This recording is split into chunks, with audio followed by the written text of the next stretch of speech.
Welcome back to MBBS mentor. आज की video में हम पढ़ेंगे ऑक्सीजन डिसोसिएशन कर्व को, कि ऑक्सीजन डिसोसिएशन कर्व एक्चुअली में क्या होता है, वाई इज़ इट प्लॉटेड, और इसकी जो दो डेविएशंस हैं लेफ़्ट और राइट वो क्यों होते हैं।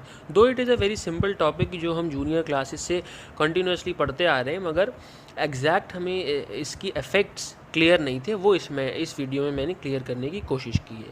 So now let's start. So oxygen dissociation curve, सबसे पहले कि ये प्लॉट क्यों होता है and what information does it give. Information ये इसमें दो पैरामीटर्स के बीच में प्लॉट होता है। एक तो है ऑक्सी हीमोग्लोबिन सैचुरेशन, यानी हीमोग्लोबिन और ऑक्सी हीमोग्लोबिन कितने परसेंट सैचुरेटेड है, यानी कितनी हीमोग्लोबिन कितनी ऑक्सीजन बाउंड है हीमोग्लोबिन के साथ। And the second is PO2, oxygen का पार्शियल प्रेशर क्या है। तो जब इन दोनों को हम दोनों को बेस लेके ग्राफ प्लॉट करते हैं तो वो एक सिग्मॉइड शेप का ग्राफ आता है, उसको हम कहते हैं ऑक्सीजन डिसोसिएशन कर्व। अब ये तो नॉर्मल इसका शेप आ गया, that one which is in centre. अब इसकी दो डेविएशंस होते हैं, ये एक राइट की तरफ डेविएट हो सकता है और लेफ़्ट की तरफ डेविएट हो सकता है।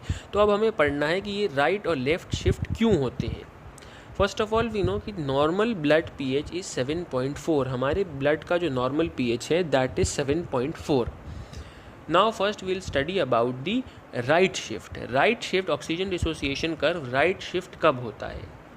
Number one is acidic pH। अगर जो pH एसिडिक हो गया, यानी 7.4 से 7.2 या इससे भी कम हो गया, तो कर्व जो है राइट की तरफ शिफ्ट होगा। अगर 7.2 है तो near to approximately according to Guyton and Hall textbook 15% right की तरफ शिफ्ट हो जाएगा।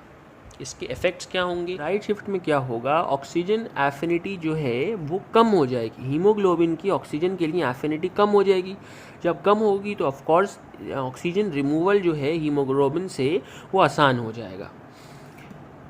और इसमें क्या क्या फैक्टर्स होंगे। इंक्रीज टेम्परेचर, अगर टेम्परेचर इंक्रीज़ हो गया बॉडी का 2 या 3 डिग्री सेल्सियस अगर इंक्रीज़ हो गया तो भी कर्व राइट की तरफ शिफ्ट हो जाएगा। Increased 2,3 DPG। अब यहाँ ये भी जानना ज़रूरी है कि ये DPG क्या है। 2,3 DPG इज़ 2,3 बिसफॉस्फोग्लिसरेट। ये 2,3 बिसफॉस्फोग्लिसरेट जो है ये RBCs के अंदर प्रेजेंट होता है।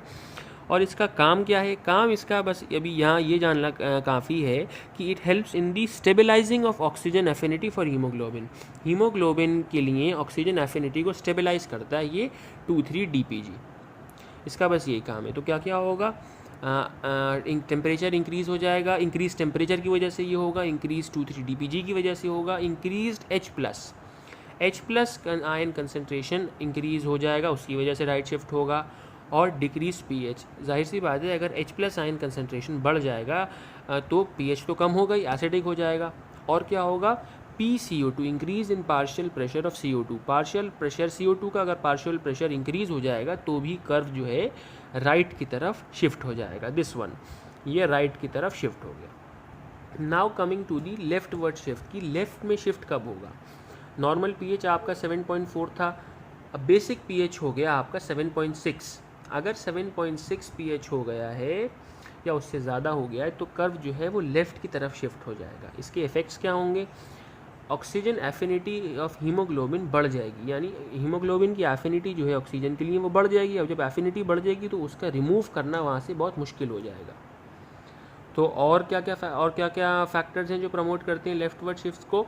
डिक्रीज्ड टेम्परेचर, यानी टेम्परेचर कम हो जाना। Decrease 2,3 DPG, decrease H+ ion concentration और इंक्रीज pH। ऑफकोर्स अगर pH बढ़ गया है तो H+ आयन कंसनट्रेशन होंगे। एंड डिक्रीज इन PCO2, इसकी वजह से ये लेफ्ट वर्ड्स शिफ्ट होगा।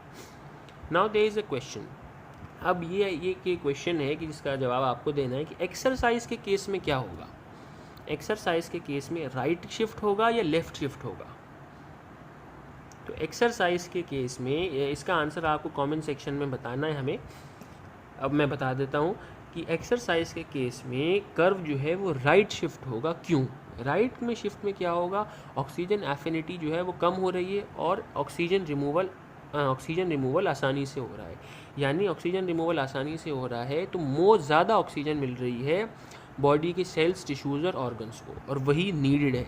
क्योंकि एक्सरसाइज के वक्त तो बहुत ज़्यादा हमारी फिजिकल एक्टिविटी बढ़ जाती है, कार्डियक आउटपुट बढ़ जाता है, तो हमारे बॉडी सेल्स को ज़्यादा ऑक्सीजन की ज़रूरत होती है, तो उस वक्त जो है राइट शिफ्ट होगा ऑक्सीजन डिसोसिएशन कर्व का। So that was all about the the oxygen dissociation curve. और ऑक्सीजन डिसोसिएशन कर्व की तरह ही एक कार्बन डाइऑक्साइड डिसोसिएशन कर्व भी होता है, which will see in later videos. So that's all for today. In case there is any query, you can ask us in the comment section. Like, share, comment and subscribe to MBBS Mentor. Goodbye.